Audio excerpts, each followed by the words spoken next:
Hello, and welcome to another episode of a program we have chosen to call Anomalies. Now, what the hell is an anomaly?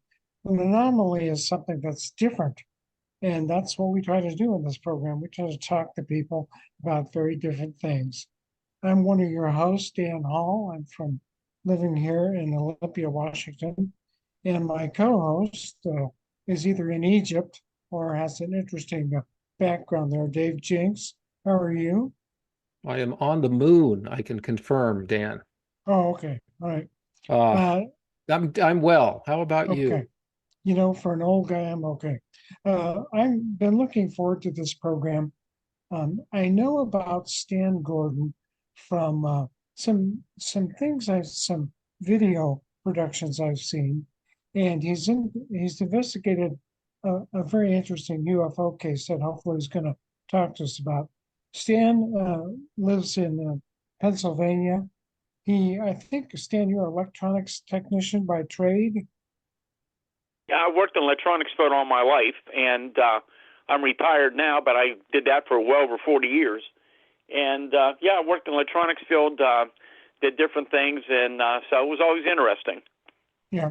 And then you kind of went down the same path that Dave and I did, which is MUFON, the Mutual UFO Network. And if I remember the stuff you sent me, you were MUFON director in Pennsylvania for a while. Is that correct also? That's correct. Well, I've been doing UFO and Bigfoot and paranormal. Well, I'd say Bigfoot, some paranormal research. I guess you could say some of the things I've been involved with were falling to paranormal. I've been doing this Yeah. now going on 65 years, and I worked on thousands of UFO cases, hundreds of Bigfoot and cryptid events. Even in the last few years, a lot of reports coming in, and so I've been doing it for a long, long time. And during my many years of research, I set up my first research group back in 1970, and for many years I had teams of scientists, engineers, police officers, former military specialists that volunteered their time to go out in the field with me to investigate these cases. My hotline was set up in 1969 for the public report sightings. It's still as active as before, in fact, probably more active now, with a lot of email and phone reports constantly coming in. So I've been very, very busy. And yes, during that time, many years ago, I was the Pennsylvania State Director for quite a number of years here in Pennsylvania. Well, you sound like you're a kindred spirit to Dave and I. So, one of the places I'd like to start with, and there are plenty of other places to go, but I don't know much about Kecksburg, just very minimal knowledge about that. And that's a case you looked into quite extensively. So, what could you share with us about the Kecksburg UFO case? Well, it's an extremely long story. We could talk for literally days about Kecksburg. Just very briefly, I was 16 years old when the incident happened. I was already interested in UFOs from the time I was 10 years old in 1959. And this happened, well, it occurred about 12 miles from where I live. I wasn't even driving yet. And I happened to hear about it because I was listening to KDK radio in Pittsburgh, which was the primary radio station. They had a very well-known talk radio show called Contact at that time. And the host of the show, the late Mike Levine, was having a special guest on that evening whose name was Frank Edwards, that you might remember or have heard about, who was a journalist who had written some books on strange occurrences. And I was going to tune in to listen to the radio show just to see what he had to say. And it was a very interesting program because almost from the start, almost the whole show was focusing on breaking news of this brilliant fireball, this fiery object that had been seen from the tip of Ontario, Canada, over Michigan, Ohio, and Pennsylvania. And the reason there was so much interest was because about 4:47 p.m. that afternoon, it was just getting dark in our area, there were multiple reports from eyewitnesses to the police departments and newspapers, radio and TV stations, including theirs, of people seeing this fiery object coming across the sky. And a lot of people thought it was an airplane on fire. And it was a very, very interesting evening. They were interviewing witnesses. There was news reporters calling in. They were reading the wire story starting in the break because the radio show was on at 8 o'clock. This happened around 4:47 p.m. in the Pittsburgh area. So reports were coming in. And as the evening went on, the reports got even more interesting. because they were breaking on a KDK TV that the military was now arriving in the Kecksburg area to search for an unidentified flying object reportedly had fallen from the sky into the woods outside of Kecksburg. So I remember I'm running back in those days. We had a black and white console TV, and I'm running from the TV back into the other room to listen to the radio, trying to get all the latest reports. And I'm writing all this information down, documenting all these things as it's happening. And I stayed up real late that night. And the first thing I did the next morning, I went to the local newsstand and picked up all the newspapers, hoping, boy, I hope this makes the news. And there it was, front page in all the local papers. Our local Greensburg Tribune Review had 2 editions, the Pittsburgh Press, the Post-Gazette, all the local papers. It was a very, very big news story. And the front page of the Greensburg Tribune Review, the morning edition, had Army ropes off area, unidentified flying object falls near Kecksburg. And basically went on to say that apparently something did fall into the woods, that the authorities were not allowing anybody anywhere near where the object fell, that there was rumors of radiation involved, that they were reportedly awaiting the arrival of civilian scientists and Army engineers to examine whatever it was. And then the later edition of the newspaper had a number of stories, including one that said searchers failed to find object. Went on to say that there was a thorough search of the large woods during the night, the early morning hours. They found absolutely nothing. And officially, the explanation was that it was people's imagination. They had seen a bright meteor in the sky, but nothing had fallen. And that was basically the end of the story. There was a few articles in the next few days, but basically just the same thing, that there had been a search and nothing was found, and that was it. But I began to try to track down some local people. There were very few names in the newspapers. There was very little to go on. I was still a young kid, didn't really know hardly anybody out around that area. But over weeks and months and years, I began to gather a pretty good amount of information, especially during the 1980s. And I began to get, I've had reports over the years from some people who were involved that night, from relatives and neighbors and friends of people. I would get anonymous tips at times, and I began to realize this sounds like there's a lot more of the story than we knew about. Well, as time went on, and I interviewed hundreds of people, including, what was really interesting, this was such a big news story that all the major Pittsburgh area newspapers, these area newspapers, plus all the reporters from newspapers, radio, and TV came out to Kecksburg that night where this happened. So they became a part of the story. Some of them either interacted with the military, or they saw military vehicles, or both. And I interviewed many of those reporters as well. And then I found a lot more people, hundreds of people I tracked down. I found out there was indeed a lot more to this story. So just to make it very, very brief, what we know is that that object came in from the greater Pittsburgh area. It moved out to this way, 30-some miles outside of Pittsburgh into Westmoreland County. I did not see it. It came over to the town where I lived, over Greensburg. It moved out towards Route 30 east, but then it made a turn to the south.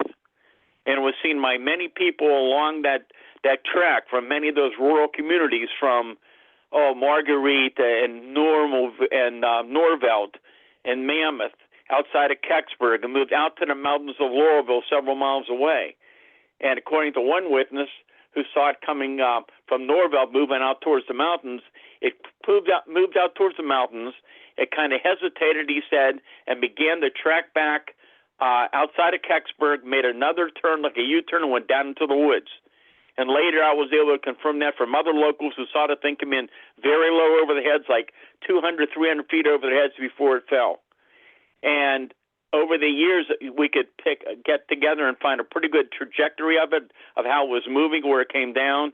And then we found out a lot more. So what I found out was that some of the locals, right after the object fell, they went down into the woods to see what had fallen, because some thought it may have been an aircraft on fire. When they went down into the woods is when they came across that large, metallic, acorn-shaped object semi-buried in the ground. So this thing is about 10 to 12 feet in length, about 8 to 10 feet in diameter. It's one solid piece of metal shaped like a big acorn, kind of an off gold bronze color. It was reportedly big enough for a man to stand inside of. It was interesting because those who were near it said it was seamless. It had no rivet marks, no seams, no weld marks, no screws, no bolts. They saw no wings, nothing like that. And on the raised up back base of the object, like you have on Acorn, they saw what appeared to be some type of unusual markings like symbols that they did not recognize. Luckily, one of the witnesses, who was one of the volunteer firemen who came in after it had fallen and saw the object, was standing a few feet away from him, and who was later became a machinist all his life. And because his family background, he was familiar with he was able to say that the markings on it were not of Soviet origin. He said he was certain they were not. They looked more like some type of ancient writing. And so it's a very intriguing story. There was a lot of interaction of what happened on the scene that night with many, many people who were there, what the activity they saw.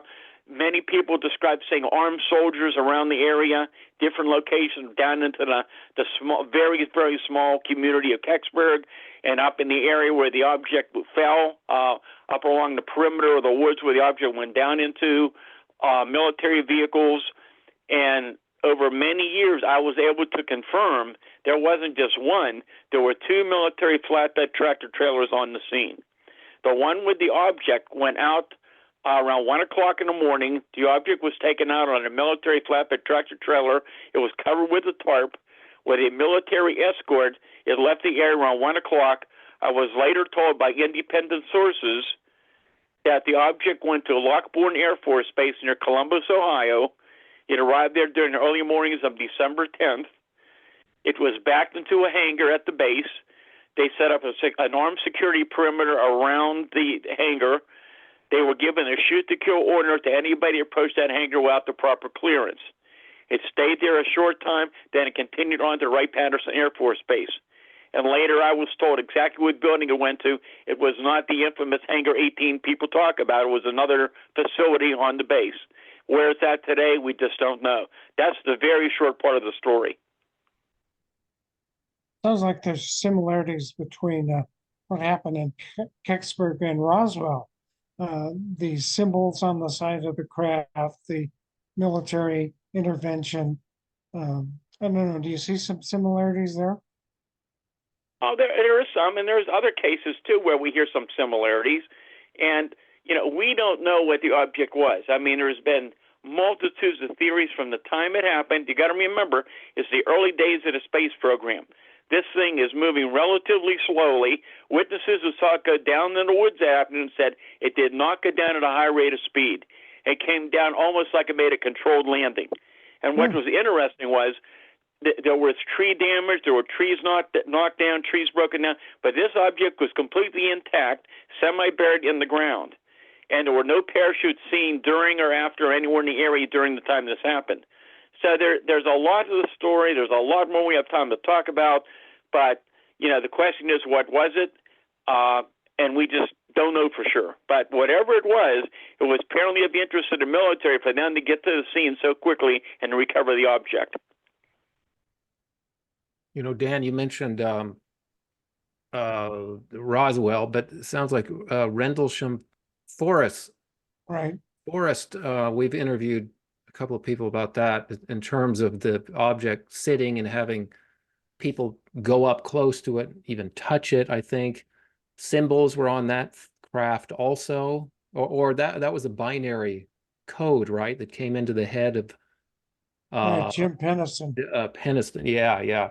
Sounds similar to that, but I guess that shouldn't be a surprise because this tends to be the sequence of events. As far as we can tell, something comes in, there's a big to-do about it, the military descends, then they say, oh, nothing to look at here, and then the media forgets about it. I mean, generally that's what goes on here. But you mentioned Hangar 18, Stan, I believe. Is that based on the Kecksburg incident specifically, or is that? No, that's part of, I guess you could say, UFO lore for many, many years, because there's been talk of other crash recoveries over the years. There's been rumors for years of Wright-Patterson that there have been alleged, not only UFO crash, but allegedly rumors such as from Roswell of some type of non-human bodies that were recovered and taken to Wright-Patterson Air Force Base. So you hear those stories. And various researchers have interviewed people. I've interviewed people over the years have told us interesting stories, and of course, there's no way to confirm it. But of course, you've heard all the news coming out over the last year from whistleblowers. David Grush, who's talked a lot about this at Congress, about hearing information concerning that there has been a secret ongoing UFO program to recover objects that were not man-made. And, he's talked about reports he's heard of bodies being recovered. So these stories are going on, and I believe he's telling the truth. And I know there's other researchers out there who have heard these stories. I heard these stories years ago, and I have no doubt that whatever happened in Kecksburg, whatever it was, that the government already has a project in place to get there so quickly, or to get military personnel to arrive very quickly, because some witnesses I interviewed told me that within the hour in the Kecksburg area, they began to see a small military presence. But over the next few hours, more and more military was coming in with vehicles from different directions. And so it was very interesting what people said they saw at the scene that night. And a lot of the witnesses, unfortunately, have passed away, but there's still others who are still around and still living. And they all said they'll never forget that night, because a lot of them were teenagers and young children. Their parents took them out that night after hearing the radio and TV news that something had fallen. And they were all so excited because they couldn't believe what they were seeing out there in that farming community. Well, that also makes me think of another guest we had recently, and I'm not thinking of her name right now. The Apollo 16 scientist, Dan, who told us about the UFO that tagged along with the orbiter in during Apollo 17, not 16. 16. I didn't do that show. I think you and Gwen. Yeah. did. Well, anyway, she was a part of another incident here on Earth that I can't remember. Also, I've read about all these Kecksburg and Roswell and these other incidents, Rendlesham, a long time ago when I was first getting into this. Those are the cases that you need to know, right? But now I've forgotten some of the details. Anyway, she described a team, a highway that was literally melted because of the encounter with this craft, and within a short amount of time somebody had come out and repaved the whole highway. So Stan's alluding to this team, and this was many decades ago. Who knows what sort of capabilities they have now, but there's this team that's at the ready to go out and essentially cover up these incidents, just do cleanup on that. What can you say about that, Stan, as far as this team that's ready to go? Yeah, well, again, it's really interesting. And here's what was really intriguing about the whole case. So this happened on a Thursday night. So by the next day, already officially, it's stating in some of the papers that there had been a thorough search, and the government indicated it was very likely a bright meteor that nothing had fallen, and it was people's imagination. But also, interestingly, I had information over the years from various people, and I did not put this out for many years till I had enough independent confirmation. But as time went by, I found out that a local newspaper and another major paper had indicated also Friday that on Friday morning, the day after the incident happened, when it already said that the incident was closed, nothing was there, that there was a smaller group of investigators back at the scene the next morning down at the site, including men in what they described as moon suits or hazmat outfits, were back at the site the next day. And there was a family who had a home. They were renting a home that was down in the woods close to where the object fell.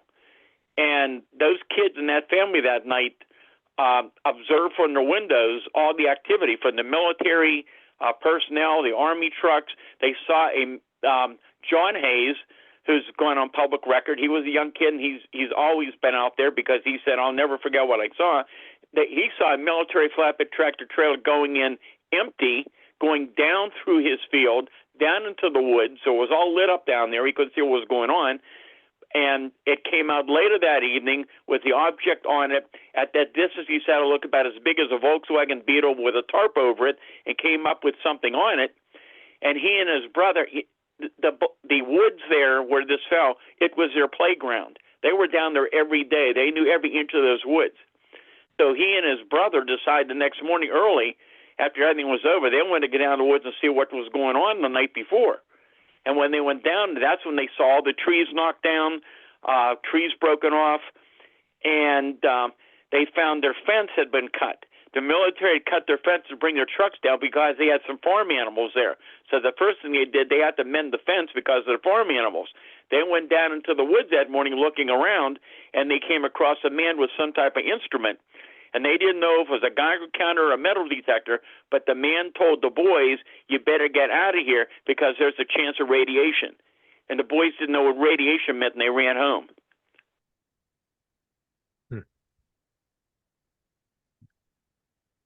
Well, I've got a bunch of questions still, Dan, but I want to let you go ahead. throw Yeah, some. go ahead. Well, I want to ask Stan a kind of a personal question here. Why are you so obsessed, if I can use that term? I know why we get obsessed in general with the UFO phenomena. Dan and I have been for decades, just like you have. But why is it because this hit so close to home that you really felt connected and you really felt, compelled to look deeply into this incident? Why do you think you're so into this particular incident? It's not just the one incident. I mean, it was something that just happened to happen locally. I was already interested since I was a 10-year-old kid in hearing these stories. I was interested always in science. And I had a lot of family background who were involved in my family and in law enforcement investigations. And I guess I had investigating in my blood. And this was a big, big story. I had no idea when it started as a 16-year-old kid when I was finding out it was going to lead to something so big. I mean, and I just accumulated and came across so many details from so many people over so many years who didn't know each other. And all these little pieces of puzzle began to fit together. You had neighbors verifying other people's accounts from that day. You had all these people from miles away in other states who had information confirming other information on it. And it just began to realize there was something really important that happened here. And this is something that's going on now for going on 59 years this year. And there were so many witnesses went to their graves being ridiculed, being laughed at, that nothing had happened out there, but they all knew what they saw. And a lot of these people on their deathbed, they were just hoping that the government would come out and tell them the truth about whatever it was that fell, regardless of what the origin was. And of course, that never happened. So it's very important. But I've been out in the field now since that happened, since 1965, and I've been investigating literally thousands of UFO reports, hundreds of Bigfoot sightings in Pennsylvania and other cryptid cases. I started my hotline in 1969 for the public report sightings.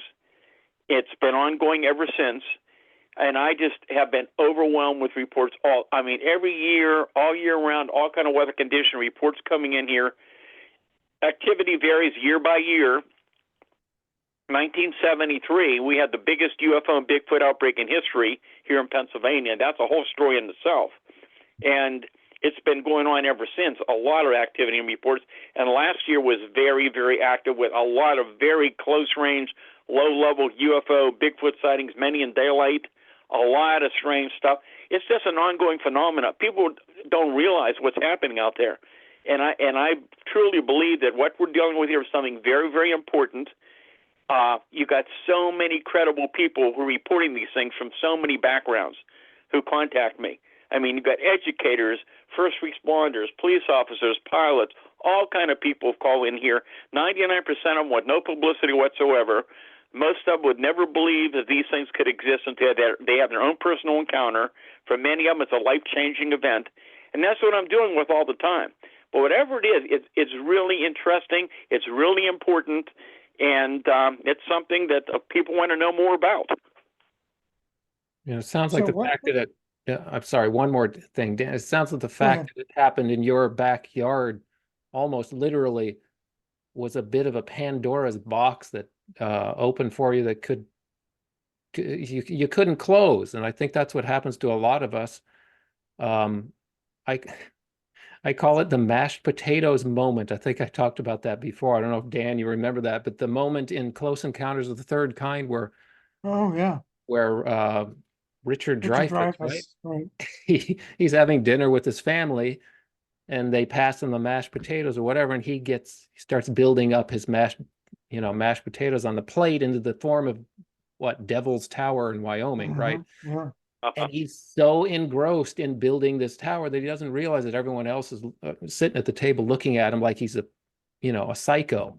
And that, when people in this field who get into the investigation, we kind of all have our moments where it's like, okay, this is, as Stan is saying, this is so important that I need to focus to the extent, largest extent I can. And I don't care if other people are looking at me like I'm crazy. So we all have those moments, and Stan he had that moment a long, long time ago. And if people like Stan don't get into it to this extent, some of these things can disappear because, for one, the media doesn't seem to do its job anymore, or two, maybe the media is discouraged, or has been infiltrated, or whatever conspiracy you want to use to say that it doesn't get the coverage that it needs. But from the 100 and some people we've interviewed on this show, it's very clear that something huge is going on, and it's affecting lots of people on an individual level. So Stan, how do we move it, into the next level where the people who haven't had personal experiences understand the degree to which this is all happening? Or does it need to be individual experiences that, prompt people to take action? Well, I can tell you again, I get calls all the time. In the last week, I can't tell you how many, but a number of really good interviews with people from Nottingham, Pennsylvania. I do mainly in PA, but I get calls from all over the country. And I had various people call me, and they all think it's their own themselves. They can't understand why they've seen these things, why these things are going on. And many of them, their stories are very, very similar. And this is so deep and so involved what we're dealing with. I said years ago, and first of all, I don't know if I mentioned this to you or not. In all the years I've been doing this, I have never personally seen a UFO or a Bigfoot. I've seen a lot of physical evidence in the field over the years. I was involved with a lot of responsible research specialists who were consultants, who were involved with researchers, my research groups. And we came across a lot of amazing cases. I had a lot of skeptical researchers in my group, some who spent years with me. And as time went on, as they interviewed witnesses, they saw the physical evidence, they saw the pattern, they began to realize there's something happening here. We just don't understand what it is. And I've said this for years and years, and I think it's still true, that it's very likely that there's more than one origin for the unknown category of the UFO mystery. I think that maybe a very small percentage of these things now might be of extraterrestrial origin, but there's something much stranger going on. And I've dealt with these cases since 1972, then 1973, which was just an amazing time period, and it's been going on ever since, including in recent weeks, reports coming in. We're dealing with something that has a physical and a non-physical aspect to it, a non-physical component to it. We have solid objects at times, even in daylight, and many reports of this in the last couple of years. And luckily, we got photographs from different people have taken as well. But we have large, solid objects hovering low in the sky that suddenly just vanish. Or some cases moving so slowly across the sky that people said a conventional aircraft couldn't stay up moving at that slow of a speed. But then you've got other cases where these objects suddenly appear out of nowhere, and sometimes they physically change one form into another. And I can give you a really good incident that happened just a few months ago on a beautiful day in the afternoon. And there is so much that's going on, but it's much more involved than that. And as strange as it sounds, as reluctant as I am to say it, I wrote about this in the 70s, and now this is going on all over the country and around the world, similar kind of reports. You're beginning to hear more about this now on TV shows, on radio interviews. I've been doing many of them.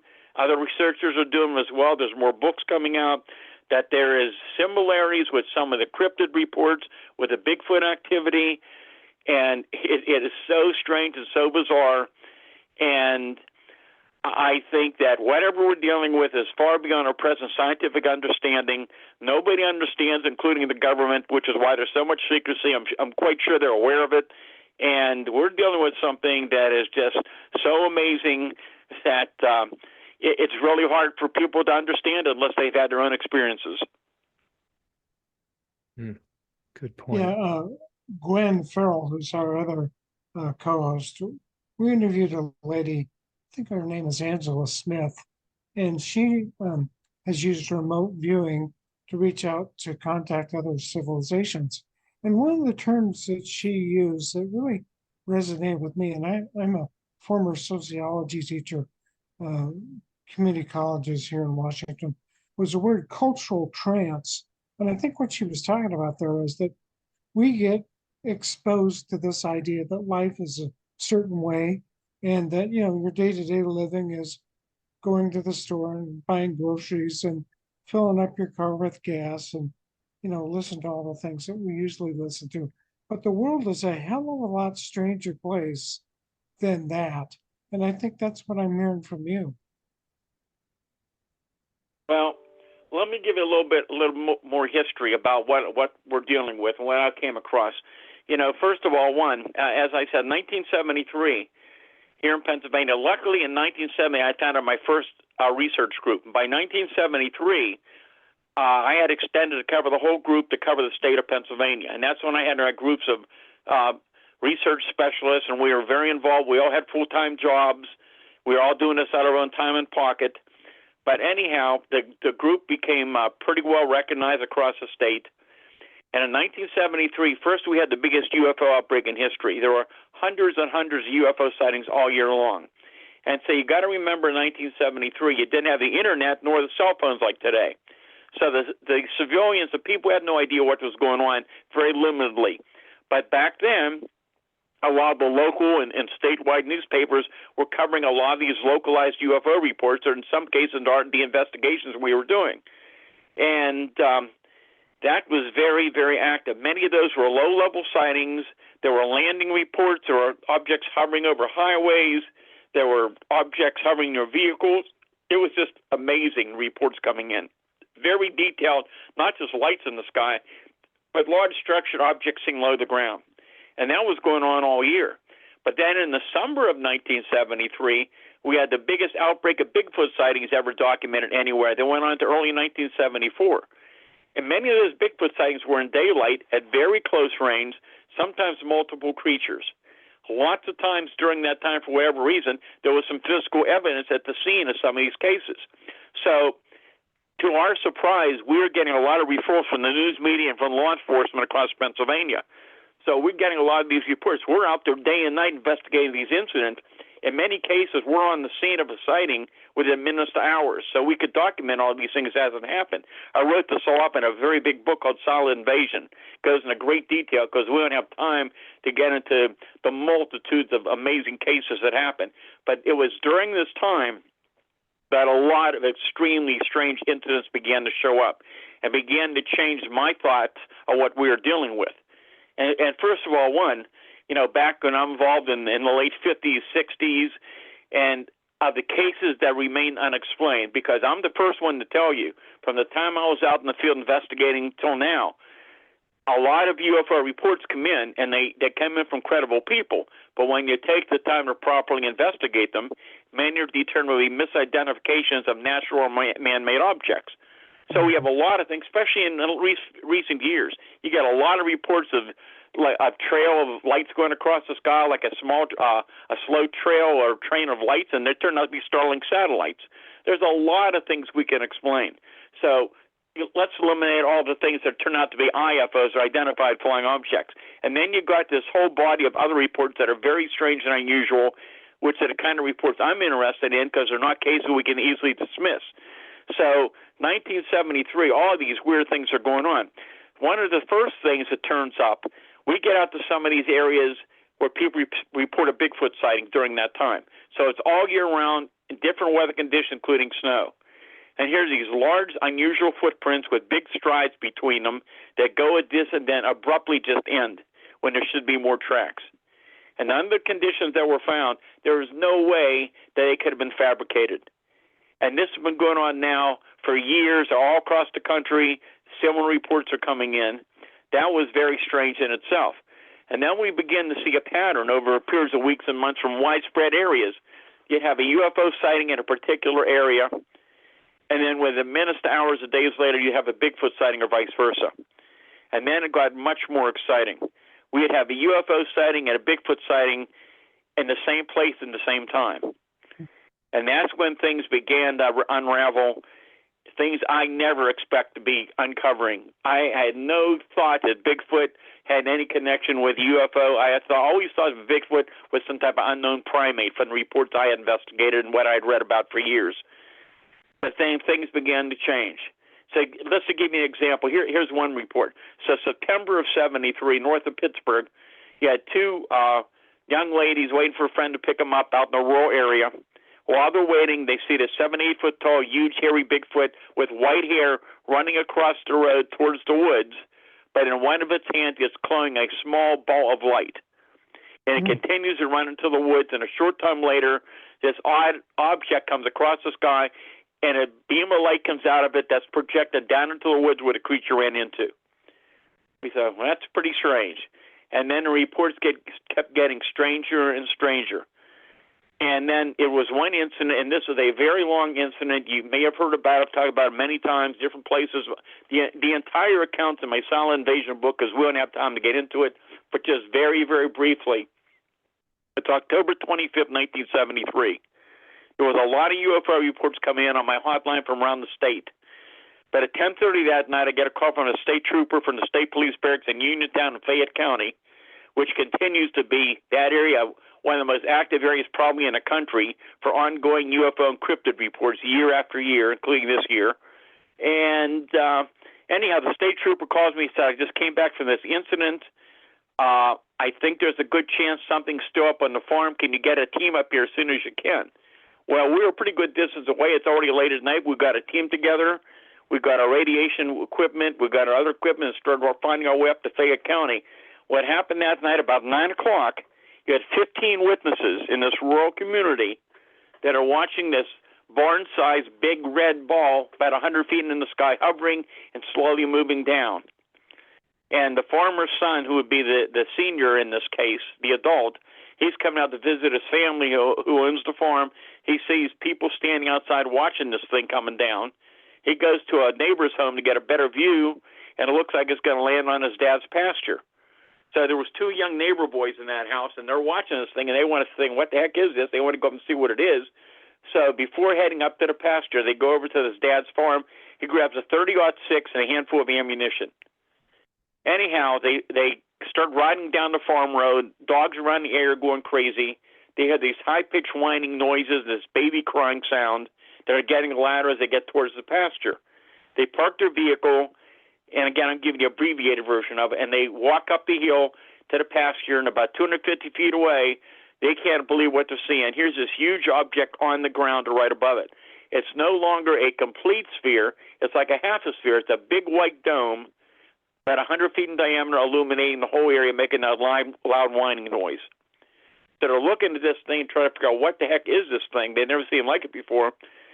Their attention's drawn about 75 feet away. There's a barbed wire fence. Along the barbed wire fence are these two huge hair-covered Bigfoot-like creatures, one behind the other, kind of stooped over, moving very slowly towards them. The one in front's about 8 feet tall. The one behind it's a little shorter, it's around 7 feet tall. They're covered with long, dark, matted hair. It's hanging off the body. They have no neck. The arms are so long they hang below the knees almost to the ground. They have large, luminous, glowing green eyes, and they're making these baby crying, whining noises. And the one young boy so frightened he runs out of the field. The other young boy yells at the adult who has the 30-06, shoot at him. So the guy fires his first shot. Well, he didn't realize it at first. In that handful of ammunition, he had 2 tracer bullets. So if you're a hunter, you know when you fire those tracer bullets, you just get that luminous trail. And anyhow, he fires the first shot over their head. It's a tracer. Nothing happens. But interestingly, when he fires that second tracer, the largest of the 2 creatures reaches out with its hand towards the tracer, makes a loud whining, crying noise, and that huge object in the field vanishes. It doesn't take off and accelerate. It's just gone visibly. The sound stops. Most of the luminosity is gone. The creatures turn around at that point, start walking back along the fence line. He's now loaded his rifle with a lot of ammunition. He's firing into the creatures with no effect on them whatsoever. And at that point, they run back to the truck, go back to the farmhouse, told the family what happened, went to the neighbors and called the state police. Trooper arrives 45 minutes later. Witness didn't want to talk to him. He said, "You'll think I'm crazy, just forget about it." And the trooper said, "Look, we had a report of two similar creatures on a mountain the night before. I have to go up and investigate." They go up in the state police car up looking for evidence, and again, making the story short, the trooper tells me the area where the object had been reported on the ground was self-luminescent and glowing, about 100 feet or more in diameter. He told me that the farm animals would not go into it. He told me that if he had a newspaper, if he sat down within that area, he believes he could read the newspaper from the glow coming off the area. That's the very short part of the story. It got stranger and stranger during the night of what happened on the scene. It's probably one of the strangest cases documented anywhere in the world, and that's when we all began to realize there's a lot more to Bigfoot than we ever expected. And I can tell you, again, I stress this all the time, I am not suggesting that Bigfoot is an extraterrestrial from another planet riding around the spaceship. We don't know what these objects are we're talking about. And there's a lot more of this because we have other cases that are even stranger, and more reports like this coming in, which indicate that Bigfoot appears not to be a normal flesh and blood unknown species animal. It's something much stranger. And if you're not familiar with, there's another very famous case I investigated in '74, which is the case that convinced me that we're dealing with something that, for lack of a better term, is interdimensional. We did a Bigfoot roundtable on this show, and we had, let's see, we had a couple people from Washington State, and then we had, I don't know if you know who Mike Patterson is. Mike Patterson is with Sasquatch, Ontario.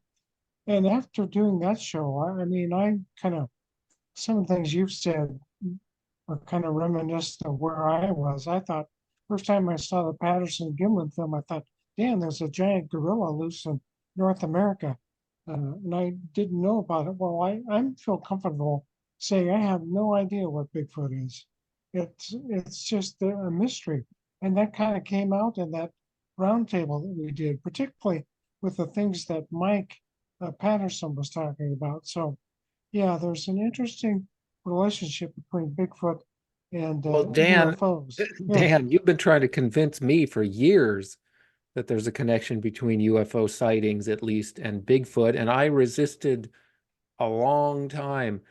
And I think, I mean, like we need to make all this stuff even weirder, because Yeah, this is really. the kind of thing that will, make the rifts between paranormal investigators even bigger, because a lot of people, their entire camps who say Bigfoot is an Primate. Australopithecus or whatever. Yeah. But there are others who say, no way, I've seen them with UFOs in association with. So this is like the last thing we need. However, keeping cohesiveness among this group, which you probably don't often refer to as tight knit, because there are a lot of cliques, and a lot of infighting, and there's not much funding to look at all this stuff. Anyway, but as Stan is pointing out, I mean, you go where the science forces you to go, and the observations and what you're seeing, the evidence appears to associate these two apparently different phenomena. I mean, why would you connect them? Well, so I'm going to ask Stan, what possible connections could there be here? And I know you're not one, I can tell, who's going to go off into the speculative area easily or willingly, but I'm asking you to go there. And why do you think, in your research, what possible connections could there be here? Well, there's a lot. It is so involved, so bizarre. Like I say, a lot of shows I do, I'm reluctant to even talk about it. But what I'm talking about, it's not just my findings. There's many other researchers around the country, around the world, who are reporting the same things now. I knew about this, and I wrote about these cases back in the early 70s. And back then, I was in touch with a lot of the well-known Bigfoot names in the field in this country and around the world. And I'm talking about these things that I'm finding, and they're telling me, a lot of these fellas, men and women, are saying, well, we're aware of these strange things are happening too. We're finding the same things, but we are not going to publish it or talk about it because we don't want to be laughed at by our fellow researchers, so they're not going to do it. Yeah. My position was, look, I don't have the answers. These are well-documented cases. I don't know what's going on out there, but I'm not about to pretend it's not occurring. So I started putting this out. And I can tell you, in more recent years now, I'm starting to see a big change in the Bigfoot community, because there's a lot of researchers who didn't believe in these things who now are having their own experiences from all over the country. They're getting similar reports coming in to what I found here and talked about for years and years. And this is something that's so strange and so unusual. You've all heard of Skinwalker Ranch, and a lot of what I was uncovering and investigating, reporting in the 70s of what was happening at Skinwalker Ranch. And now there's places like that all over the country, including here in Pennsylvania. There's areas like that. We have one that's very active, even the last couple of weeks in reports I've gotten. And there's ongoing phenomena happening. And I'm telling you, whatever we're dealing with is so beyond our present scientific understanding. Nobody understands it. And I truly think the government is very much aware of this. They don't understand it either. And how can you come out to the public and say this is what's going on, because it's so bizarre and nobody understands what the heck is going on? Stan, when you're talking about a place in Pennsylvania, would you be referring to the Chestnut Ridge?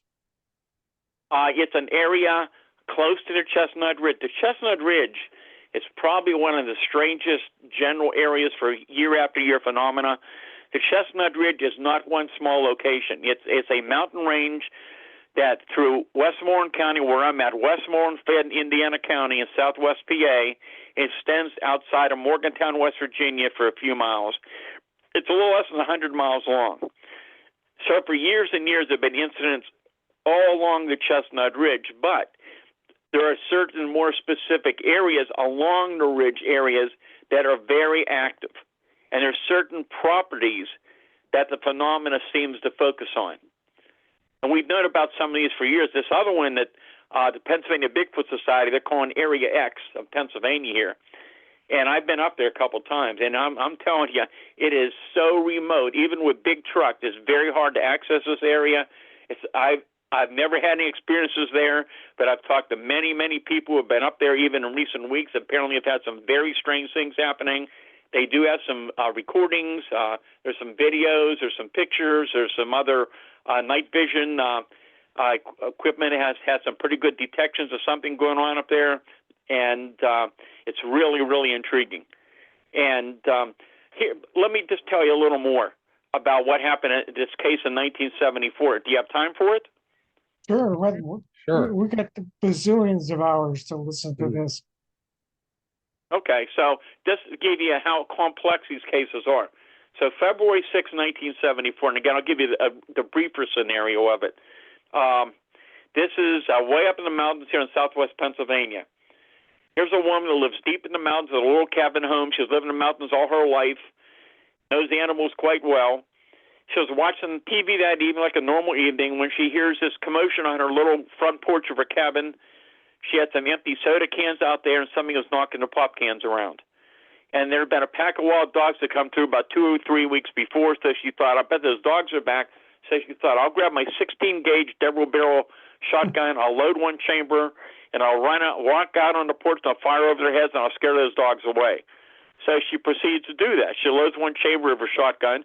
She walks up to the front, hits the switch for the outside porch light. She opens the door and steps out. But there's no dogs there. 6 feet away from her, here's a 7-foot-tall, hair-covered Bigfoot that, as soon as the lights went on, it put its arm straight up over its head. And how did she react? She pulls the trigger. She fires right into it. She said there's this bright flash of light, like the flash on the camera, and that huge hair-covered creature vanishes right in front of her. Wow. But her family lived 100 feet away, her in-laws. They heard the gunshot, and they caught us away. He was shooting at. She tried to tell him. Her son-in-law grabs his pistol, starts walking up that farm lane, and right around that time period, it was said that he encountered 4 or 5 hairy people with eyes like coals of fire, started shooting at them randomly, and around that same time, there's this large luminous object covering over the trees at the same time. That's when they called the state police. And again, to make the story short, I talked to the primary investigator, And he said by the time they got up to the site and found a way up in the mountains, everything was over. But he said the witnesses were very credible. They were visibly very shaken, very upset. They gave detailed accounts. But he said what convinced him were the animal reactions. And I told you that I've never seen a Bigfoot, which is true, but I have seen the animal reactions. And I've always said you can fool people, but you can't fool the animals. And in many close-range Bigfoot encounters, and even some low-level UFO sightings, you have these very interesting animal reactions, especially with Bigfoot cases. So even the most ferocious large dogs, when they're close by, they don't bark, they shake, they cower, they hide. Sometimes they won't even eat properly for 2 or 3 days later. That's very, very typical. The trooper told me when they arrived on the scene, these people had several big dogs. They wouldn't make a sound. There was other farm animals up there were acting completely different than their normal habitat evening. I couldn't get up there early the next morning because we couldn't get gas in the area because there was at that time was going on. There was a big trucker strike and there was a big national gas rationing going on. So one of you may have remembered that time period. And it was an amazing story, but that was the case among others that convinced me. And we're dealing with something, again, that is not always flesh and blood. I have many, many Bigfoot sightings, people I interviewed even in recent years, who have seen these creatures suddenly appear, for example, right in front of their car at close range, just in many cases in the middle of the road. So it's not just crossing, it just appears. They see it from head to toe, and in a few distant steps, it's gone. I have had other instances where a lot of these creatures look physically solid, but in other cases, sometimes a part of the body is physically solid. Sometimes it looks more misty or foggy. Sometimes part of it is out of focus. It's just amazing reports coming in. Some people tell me that even though they see these things moving extremely fast at times, some cases they appear to be gliding or floating above the ground, like other cryptid reports. There's very big similarities with the Bigfoot reports and some of the other cryptid cases I've been involved with. There's similarities with some of the UFOs, the same thing, how they suddenly appear, they change physical form. These objects sometimes will suddenly just begin to slowly fade away and they're gone. It's just amazing. And the pattern I found years ago, which continues to happen, is that many close-range, low-level UFO sightings and many encounters with Bigfoot and other cryptids often occur in the vicinity of high-energy sources. So you have many incidents around gas wells and gas lines, high-tension power lines, power plants, windmill farms, radio towers, cell phone towers, broadcast towers, bodies of water, reservoirs. I can go on and on and on. But in many instances, there seems to be an energy connection to whatever we're dealing with. All I can say is, wow. Yeah. We could talk for literally hours and hours about the bizarre cases I've been working on, even in recent years. I mean, it's just unbelievable. And some of these things are so strange, but you got so many credible witnesses. I mean, why would police officers call me and tell me about seeing these weird things and, don't want to make a report on it because they know what they saw? Nobody would ever believe them. But other people are reporting the same thing in the areas too. And I think what is really intriguing, and I don't think we talk about this much tonight, is I think one case.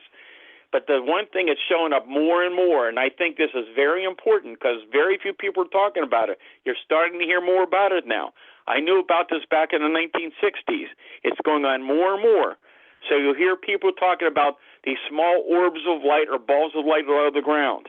I've called them mini UFOs for years. But these objects, I knew about this going back to, like I said, the 1960s, but it began to show up in more incidents in 72, and during that major wave in 73, it's been ongoing ever since. And in the last few years, and it was 2022, we had the biggest surge in these cases in years. The last few years, and this year, we're getting reports again of these small spheres. And what's so intriguing, these things are generally spherical, but not always. Most of them are spherical. Some are very small. Most are about the size of a golf ball or baseball to about a foot or two in diameter. They are not high in the sky. They are very low to the ground.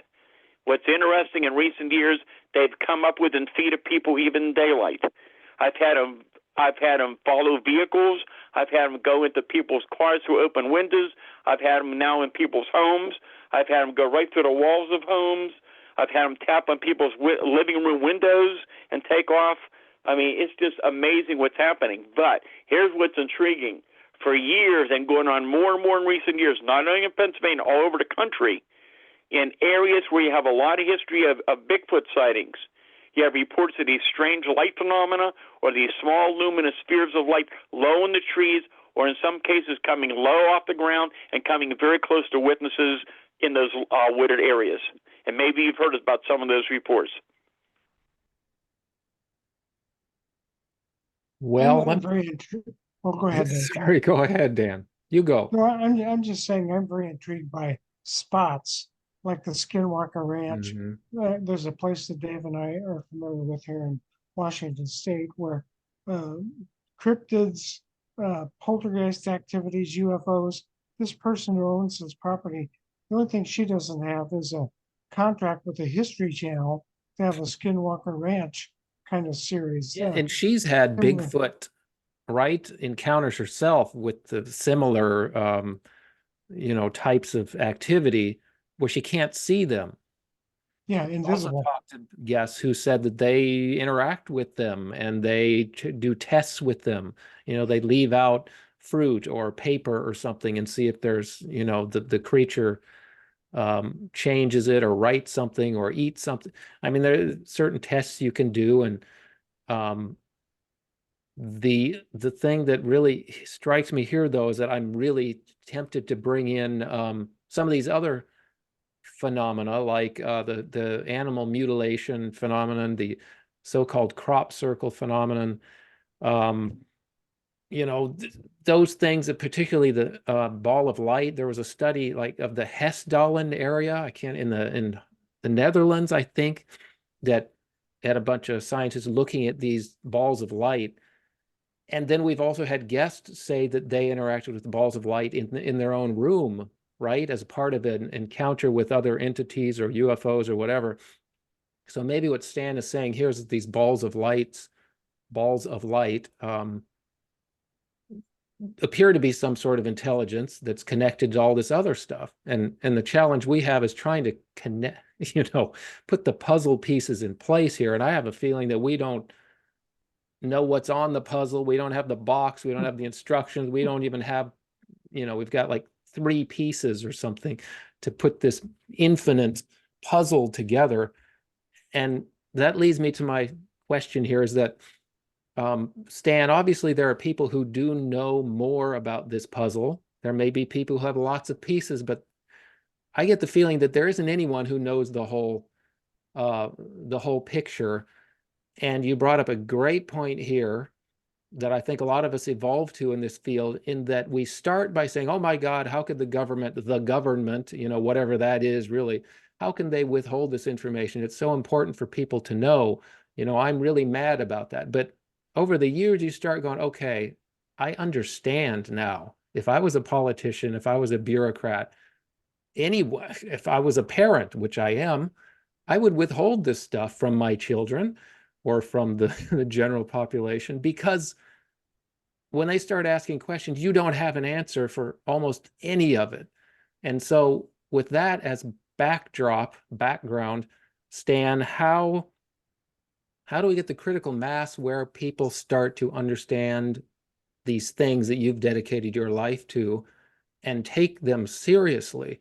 Because right now we don't have a lot of seriousness in these areas, certainly not in the media, but even in private discourse, scientific circles.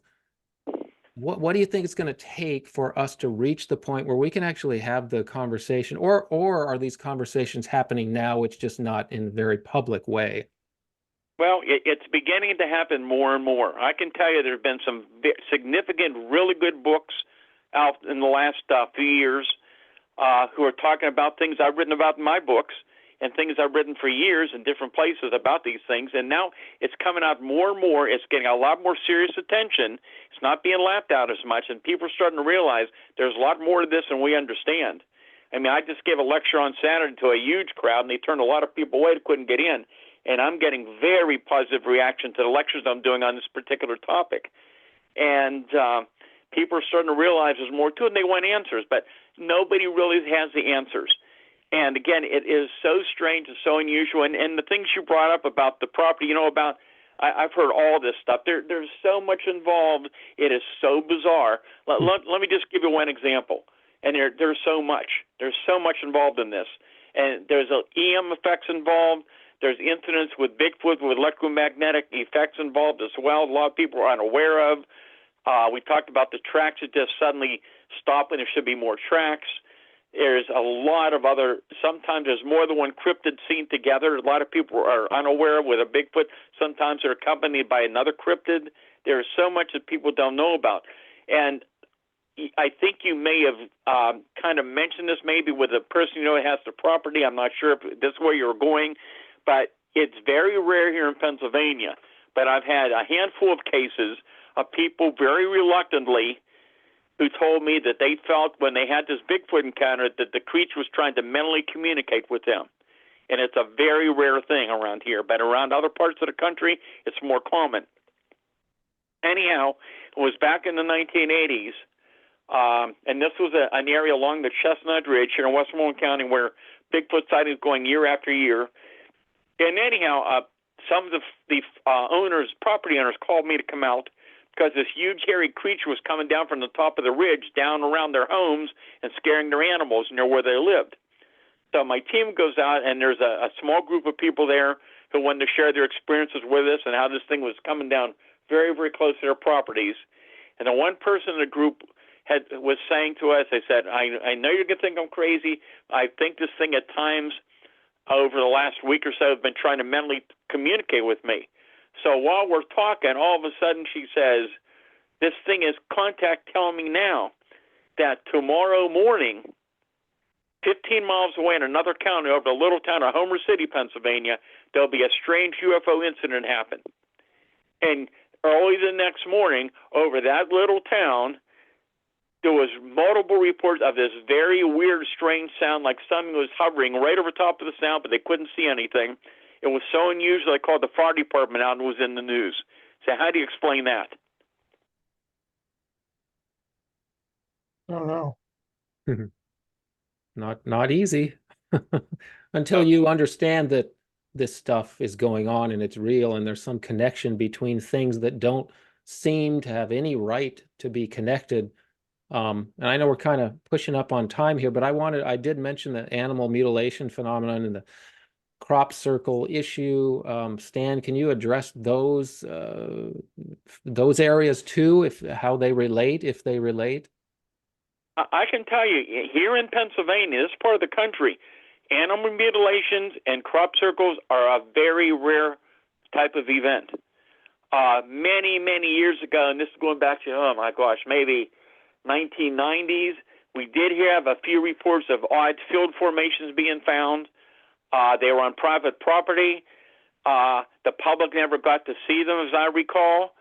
I remember one case that we got a report on the farmer's field. When my investigators got out there, the guy was plowing his field, plowing it over because they didn't want people running over his property to look at it.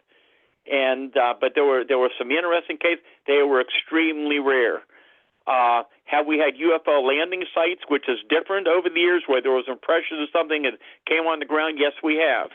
And some of those cases were very, very interesting. I remember this is going back 1990 up in Butler County, where you had people saw some kind of an object coming down in a very rural area. There were multiple, I think it was about 9, and I could be wrong on this, I think it was around 8-foot diameter burnt areas on the ground. And it was a very interesting case that made the news and later made the national news up here. My team had gone up there that night, and unfortunately I wasn't on that team that night. And they went up there to take pictures and get samples for laboratories examination, which there were lab tests done on it. And while they were there, believe it or not, this real well-defined child's top-shaped object was spinning in the sky for several minutes. People around the area watched, and 3 different people, including one of my researchers, videotaped it, which made national news. And it was very, very interesting. You can clearly see this thing on the video. And but anyhow, the lab test came back, and there was no type of accelerants. There was no indication of anything. natural or anything that was fabricated that created what was found. So it's a very, very interesting case from years ago. Wow. I want to be conscientious of the time here. Stan may actually want to go to bed tonight because he's like 3 hours different from us. One thing I was interested in is you said you have a system, a reporting system. I've often been intrigued by that. So tell me how that works. Okay, you fade out a little. Well, basically, I actually talk to people and I interview people. And again, I don't have my research groups like I did years ago, but I still have contact with many other researchers in the field and many other good contacts. And if the case is warranted further investigation, if I'm not able to go out, I still have contacts with other researchers who can. But people call me and I take the reports and I interview them. And that's how it goes. And people email me with reports or they call me by phone. Do you have any kind of a website where people could make reports on? I know you said you had a website, but I'm just wondering about I have the a dynamic. website. I don't take, there's contact information on there, how they can contact me and reach out to me to report, but I don't take the reports on the website. But the contact information is on, the website is stangordon.info, stangordon.info. The emails are paufo@comcast.net or sightings at stangordon.info, stangordon.info. My books are all available on Amazon.com or BarnesandNoble.com. My most recent book is called Creepy Cryptids and Strange UFO Encounters of Pennsylvania. There's chapters on all kind of strange creature reports, from thunderbirds to out-of-place black panthers to weird creature reports you've never heard of before. There's chapters on the small spheres. So we talked about very close-range UFO sightings. So all my books are full of the reports of things that you've probably never heard of before.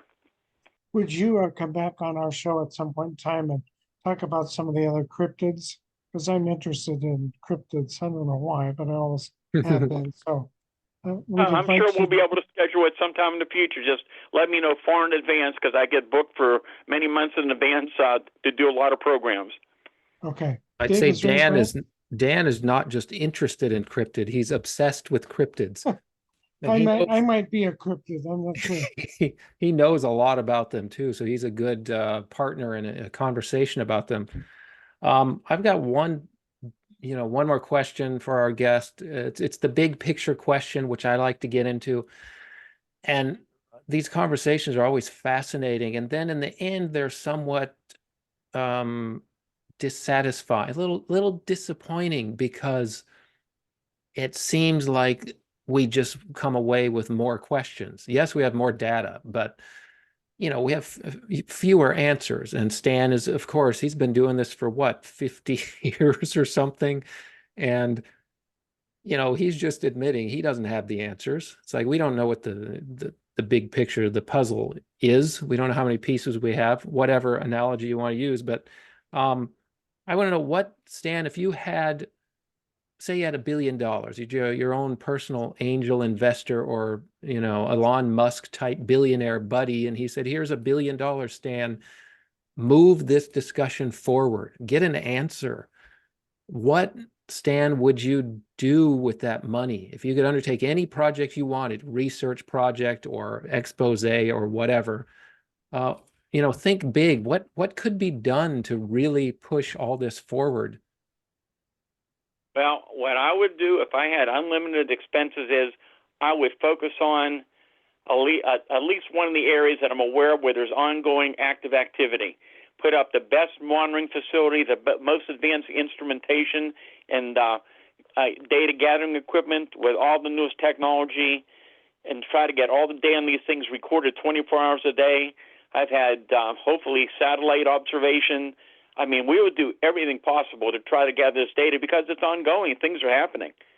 And I think, what I did years and years ago with my groups, we had 24 hours a day around our full-time jobs. I had teams of researchers. I had what I called the phenomena response team. And if cases warranted, we did our best to get somebody on the scene within minutes to hours after they happened. And we did many cases. and I would have these teams of scientists and specialists ready to go 24 hours a day with the best type of transportation to get to a scene as soon as a report came in to gather any physical evidence, gather any data, and I think we'd find out a lot more about what's going on, whatever it is. It seems like there might be, we talked about those teams that could be in place for, you know, the government and military industrial complex, whatever you want to call it. Civilians don't typically have access to that, unfortunately, unless you're talking about Robert Bigelow. huh? Robert Bigelow. Yeah. I mean, occasionally you get people, or the group, I think I said Australopithecus, but it's Gigantopithecus, right? That the Bigfoot group is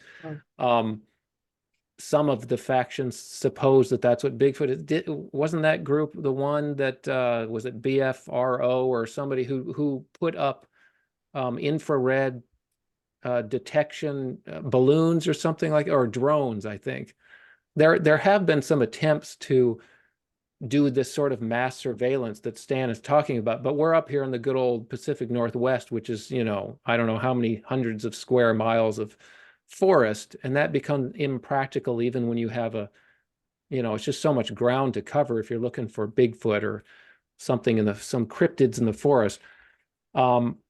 But I think we all agree with Stan is that you want to just gather as much data as you can over and over, and he's been doing it for decades. And I applaud you, Stan, for, I mean, you were discovering things in the 70s that only recently have, you know, come to light on a wider scale and been acknowledged. Like I said, my own personal experience is that the Bigfoot, I would have never conflated Bigfoot or Sasquatch with a UFO. But you were saying the same thing in the 70s. So I commend you for that, and just keep going. And, you know, maybe we'll hit a critical mass here where there's some bigger acceptance or willingness to investigate these things with more money.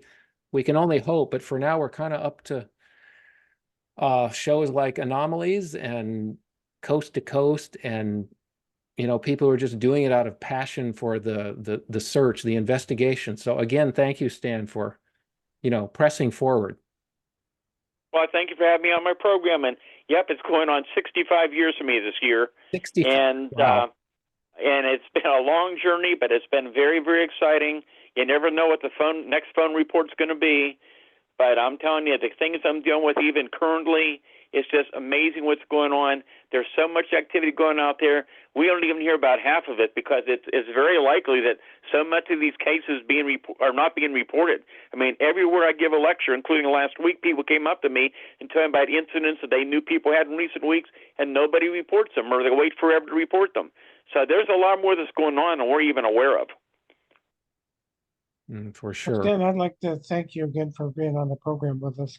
I always forget to do this, so if you're listening to this on YouTube, please like and subscribe for our channel, because that helps us number-wise.